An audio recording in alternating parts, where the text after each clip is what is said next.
16 Japanese bombers tore through the clouds, heading straight for the beach they called Suicide Point on that fateful morning of July 4th. July 4th, 1940-3, 0900 hours, Rendova Island. In private first class, Evan Nevins crouched behind sandbags watching death approach. He was 20-2 years old, 3 weeks in this muddy hell, and his score stood at 0 aircraft shot down from his 90mm gun position. Those bombers were heading directly for what the Marines called Suicide Point, a name that was all too literal in its deadly accuracy and grim reality. 2 days earlier, 50-9 Americans had died on that same beach, and the shadow of that slaughter still hung over everyone who remained stationed there. On July 2nd, the Japanese had sent 18 bombers and 40-0 fighters against Rendova's defenses without any warning whatsoever. Rendova's radar had been knocked out by a previous raid, leaving no early warning and no time to prepare for the devastating assault that followed. The bombers came in low over the water at 1400 hours, hitting fuel dumps first, then ammunition stores, then the field hospital. Evans watched it all from his gun position as fire turned the beach into an inferno and explosions hurled debris 300 feet into the sky. Marines ran through flames trying to reach the wounded, but most never made it out alive from the devastating bombardment that July afternoon. 70-7 more were injured in the attack, 4 of them from the 9th Defense Battalion's 90mm gun crews who had fought back. The battalion lost 2 of its 6 150-5mm long Tom artillery pieces, and trucks melted while ammunition cooked off for 6 hours.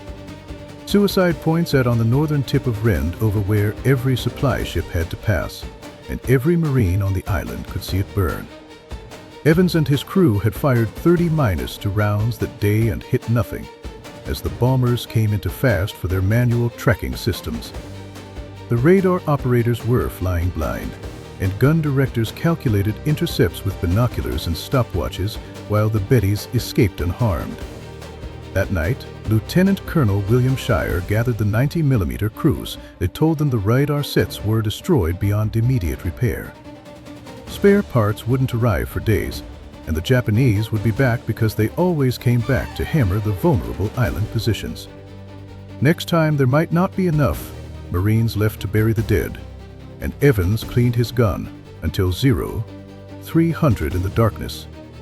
The 90mm M1 anti-MI 9 tons and could fire at 20- per pound shell to 30-3,000 feet altitude. Maximum rate of fire was 20-8 rounds per minute, but without radar guidance, none of that devastating firepower mattered against the bombers. The Japanese Mitsubishi G4M Betty bomber had a top speed of 270 miles per hour, crossing 2 miles in just 20-7 seconds. Human eyes and mechanical calculators simply could not keep up with aircraft moving at that speed through the tropical skies above Rendova. The 9th Defense Battalion had landed on Rendova on June 30th with a straightforward mission to protect the beachhead from enemy air attack. The battalion brought 3 batteries of 90mm guns, 4 guns per battery, 12 guns total to create an impenetrable air defense umbrella. Instead of an impenetrable umbrella, they had become target practice for Japanese bombers who flew through their inaccurate flak with contemptuous ease. The morning of July 3rd brought solid rain that turned Rendova into a swamp, but it also kept the Japanese from flying in the heavy weather. The 9th Defense Battalion used the precious time to repair what they could, pulling parts from damaged equipment as mechanics worked through the night. By dawn on July 4th, something had changed as the radar operators reported their SCR to 60-8 sets were operational once again. Fire control systems were green across the board, and communications were established between all 12 gun positions on the Rendova perimeter. Evans loaded shells into the ready rack as his crew ran through their drills, rammer, fuse setter, and gunner working in practiced harmony. They had done it 10,000 times in training, but training never prepared anyone for the reality of Betty bombers dropping bombs on their friends. At 0840-5, radar detected a large formation inbound from Rabaul at a distance of 120 miles approaching fast. Bearing 320 degrees, altitude 14,000 feet, the formation was flying straight down the slot headed directly for Rendova. Shire gave the order for every gun crew to stand ready, and this time they had radar to see the Japanese coming toward their positions. This time, Evan Evans was about to prove that one Marine with a 90mm gun could change the mathematics of air defense forever. The radar operators called out updates every 30 seconds as the Japanese formation split into two groups approaching the island. 16 bombers with 18 Eurofighters as escort were descending now to 12,000 feet as they approached the Rendova defense perimeter. The combat air patrol had been pulled north to intercept a different raid, leaving Rendova's guns completely on their own against the incoming attack. Evans watched his gun director as it calculated where shells needed to explode to intercept the moving targets approaching from the northwest. The M for director was designed for optical tracking and was never meant to work with radar, making the connection awkward and imprecise. The best gun crews could get their shells within 200 meters of the target, and a 19mm shell had a burst radius of 50 meters. That meant you needed multiple guns firing to have any chance of a hit, but Evans only had one gun at Battery C, Gun 3 position. At 70 miles out, the radar plot showed them in a tight V formation, textbook Japanese bomber tactics for maximum mutual defense coverage. The Bettys would come in at medium altitude, drop their bombs, then turn hard and run while the Zeros dealt with any pursuing fighters. Rendova had no fighters available that morning, which meant the 90mm guns were the only defense standing between the bombers and the island. At 09:15, the air raid siren began its wail, and every Marine on the island knew what that terrible sound meant for them. Men ran for foxholes, medics grabbed their kits, and the Seabees stopped unloading supply ships as the B emptied in 30 seconds flat. The gun crews stayed at their positions as Evans checked his ammunition, high explosive shells with variable time fuses ready for firing. The fuse setter could adjust detonation time in half-second increments, and at 10,000 feet, a shell traveled for about 18 seconds. If the timing was off by even 1 second, the shell would burst too high or too low and miss by half a mile in the vast Pacific sky. 50 miles out now, the Japanese were holding at 10,000 feet, well within range of the 90mm guns on Rendova. The bomber crews knew Rendova had big guns, but they considered American anti-mine aircraft fire notoriously inaccurate and more inconvenience than threat. At 30 miles, Shire gave the order to commence firing, and all 12 guns opened up simultaneously with an overwhelming roar. Each gun fired a shell every 3 seconds, and the concussion from the muzzle blast knocked dust-offs and bags around the positions. Evans settled into the rhythm as his crew worked automatically, loading, ramming, setting fuses, and firing in an endless 3-3- second cycle. The radar operators were racking the Japanese formation with precision now, feeding data to the gun directors faster than the computers could process. The M for calculators clicked and whirred as elevation and azimuth changed constantly while the bombers approached the killing zone. 20 miles out, the first American shells began bursting at altitude, creating black puffs of smoke ahead of the Japanese formation. The Japanese adjusted course slightly, but kept coming as Evans watched through the gun sight, his shells exploding 500 meters from the lead bomber. Close but not close enough, as the Betty bomber had a wingspan of 80-. Defeat and a near miss meant absolutely nothing in air combat. Only direct hits or very close bursts could bring down a bomber that size, and 15 miles out the Marines had fired 80-8 rounds. And then something changed, something that would turn Evan Evans from an unknown private into the deadliest anti-mine aircraft gunner in the Pacific. But first, he had to survive the next 6 minutes, because the Japanese bombers were about to start their attack run directly toward his position. At 12 miles, the lead Betty bomber began its descent as the Japanese formation dropped to 8,000 feet for their attack altitude. The bombardiers would be looking through their sights now, calculating wind speed and adjusting for the island's position as a stationary target. Rendova was a stationary target that was hard to miss, and the Japanese bombardiers were about to release their deadly cargo onto the island below. The radar operators updated their tracking as the Japanese came in from the northwest at 260 miles per hour toward the island. In 3 minutes, they would be directly overhead, and in 4 minutes, they would be dropping bombs on the men-manned installations below. Evans kept firing as his gun heated up, the barrel temperature rising with each shot, but there was no time to let it cool. The Japanese weren't waiting, and Evans pressed the firing pedal again as another shell screamed into the Pacific sky toward the bombers. At 10 miles, something happened that changed everything as Battery C's gun director locked onto the lead bomber with unprecedented precision. The radar return was strong and clean as the M for computer began calculating intercept solutions with unusual precision and coordination. Gears and cams operated with unprecedented coordination as the director sent correction data to the gun mount for Evans to follow. Evans's hands followed the pointing automatically as 7 years of training converged into pure instinct in that critical moment. He pressed the firing pedal and the shell left the barrel at half a mile per second, climbing through 8,000 feet of tropical air. The variable time fuse counted down for 18 seconds before the shell exploded 200 meters ahead of the lead Betty bomber. The bomber flew straight into the blast as shrapnel tore through the right engine cowling and the engine caught fire immediately. Black smoke poured from the nacelle as the pilot tried to maintain formation, but the fire spread along the entire right wing within 30 seconds. The bomber dropped out of formation and started losing altitude as the pilot chose to turn back toward Japanese held territory. The Betty rolled right and began a shallow descent toward the channel, but at 6,000 feet, the right wing separated from the fuselage. 1 down, 15 to go, as the remaining bombers tightened their formation and continued their approach toward Rendova's gun positions. 7 miles out now, and Evans could see the bombers without binoculars as their bomb bay doors began opening for the attack run. Battery C fired again as the other 90mm guns across Rendova joined in, filling the sky with black flak bursts.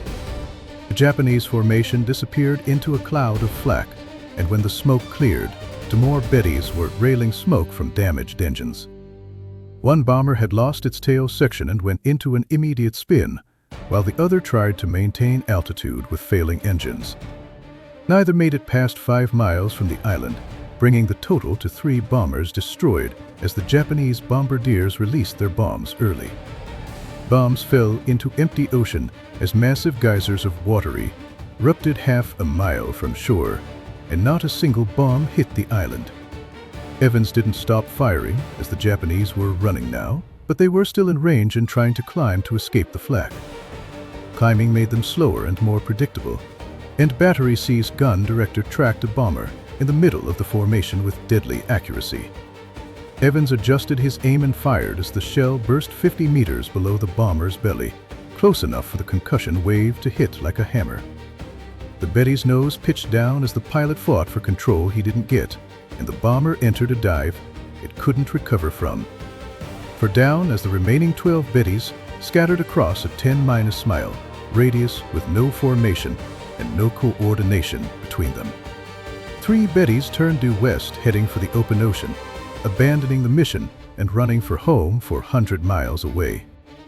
But they had to cross 200 miles of ocean that was now filling with American shells, and Battery C tracked the nearest bomber at 8 miles. 7,000 feet in climbing, the pilot thought altitude would save him, but the 90mm could fire effectively to 30-3,000 feet. Evans elevated the gun to maximum and fired, the shell climbing for 20 seconds before exploding 200 meters ahead of the bomber. Pilot saw the burst and turned hard right, directly into the next shell that hit the cockpit and shattered the Betty's nose completely. 9 down, and by 0930 the sky was clearing as the Japanese attack was broken and destroyed by the Rendova gun batteries. Only 4 bombers were still flying, heading northwest at maximum speed, while the Zero escort had already abandoned them and fled back toward Rabaul. But Battery C wasn't finished as Evans tracked one of the retreating bombers at 12 miles, the maximum effective range for accurate fire.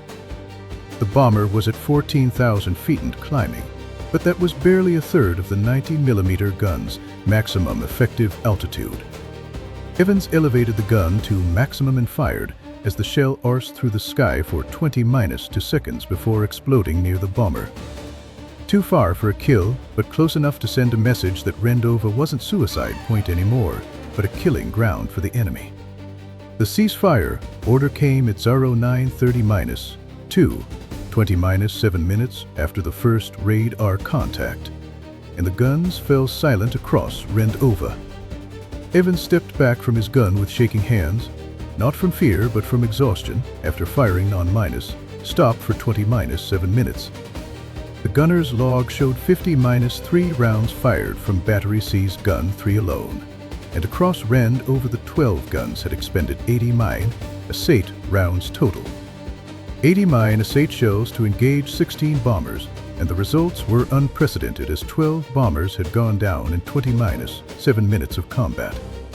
No American anti-aircraft unit in the Pacific had ever achieved that kill ratio, not at Guadalcanal, not at Midway, not anywhere in the war. The gun crews had done more than shoot down airplanes. They had broken a Japanese attack, completely unsaved Rendova from devastating bombardment. 16 bombers had carried 120-8,000 pounds of high explosives meant for the beach, but not a single bomb hit the island. At 1700 hours, work parties were recovering debris from the water as pieces of Japanese aircraft washed up on the Rendova beach. Seabees returned to unloading supply ships as the beach came back to life, and Marines emerged from foxholes to resume their work. At 1300 hours, Evans cleaned his gun as the barrel was still too hot to touch even 3 hours after the last shot was fired. The other gun crews were doing the same, cleaning and inspecting and reloading, because the Japanese would be back as they always came back. Next time they would remember July 4th, and they would remember that Rendova wasn't an easy target anymore for Japanese bombers. At 1500 hours, a Marine Corps photographer arrived at Battery C to take pictures of the gun crew that had scored the most kills. Evans and his crew stood beside their 90mm gun as Boone on the left, Evans in the middle, and Jemberovsky on the right made history. The photographer took 6 pictures, but only one survived the war and ended up in the National Archives as photograph 120-7GW. At Rabaul, Japanese commanders were receiving alarming reports from the 4 bombers that had escaped the devastating anti-aircraft defense. The Americans had radar-directed anti-aircraft fire that could track bombers through clouds and guide shells to within meters of the target. The first message from Admiral Halsey's headquarters arrived at 1600 hours with just 3 words: confirm kill count. Shire confirmed 12 Japanese Betty bombers destroyed for damaged and fleeing, 80-8 rounds expended, and 0 American casualties. The second message arrived 30 minutes later, requesting a full after-mine section report with technical details about radar settings and control procedures. Shire spent the evening of July 4th writing reports as radar operators, gun directors, and every gun crew documented their procedures. The reports went up the chain of command from Rendova to 14th Corps, then to South Pacific Area Command, then to Pacific Fleet Headquarters. By July 6th, officers at Pearl Harbor were reading about Evans and Battery C and the unprecedented anti-aircraft success at Rendova. On July 5th, Rabaul sent only 6 bombers against Rendova, coming in at night and high altitude, dropping bombs from 20,000 feet. The Japanese had learned that daylight raids on Rendova were suicide, as the radar-directed anti-aircraft fire was simply too lethal to survive. By July 10th, Japanese air raids on Rendova had stopped almost entirely, with only 2 minor attacks occurring in the following 3 weeks. The 9th Defense Battalion's success had strategic consequences as the long-tom artillery could now fire on New Georgia without interruption. Munda Airfield fell on August 5th as Marine and Army engineers had it operational within 70-2 hours of its capture. American fighters were flying missions from Munda by August 14th, and the campaign that started on June 30th was over in 5 weeks. The 9th Defense Battalion moved to New Georgia in October to defend the newly captured airfield, setting up their guns around Munda. They waited for Japanese counterattacks that never came, as the Japanese had abandoned the Central Solomons and were falling back to Bougainville. Evans was promoted to corporal in October, Boone made corporal in December, and Jember-Ofsky stayed private first class until January 1940-4. The promotions came with citations but no medals, as Defense Battalion anti-aircraft work was considered routine duty rather than exceptional heroism. In April 1940-4, the battalion shipped to the Russell Islands for rest and retraining after 6 months of continuous combat operations. The 90mm guns needed barrel replacements, and fire control systems needed recalibration after months of tropical combat exposure. New orders arrived after 6 weeks of rest, and the battalion was going to Guam for the next phase of the Pacific Island hopping campaign. The landing on Guam began July 20-1st, 1940-4, and the 9th Defense Battalion came ashore at Agate on the first day. After the war, Evans returned to Richmond, Indiana, where he found a job, got married, had children, and lived a quiet life, never talking about Rendova. He never mentioned the 20-7-minute morning when 80-8 shells shot down 12 bombers and changed the mathematics of air defense. Most veterans didn't talk about it, as the ones who had been there knew what happened and the ones who hadn't wouldn't understand. In 1990-3, 50 years after Rendova, a Marine Corps researcher found the photograph in the National Archives and tracked down the men. Evans was 70-2 years old when the photograph arrived, and he had never known it existed or expected anyone to remember that day. Seeing himself at 20- brought back 50 years of memories he had tried to forget, and he wrote to thank the archivist who found the photo.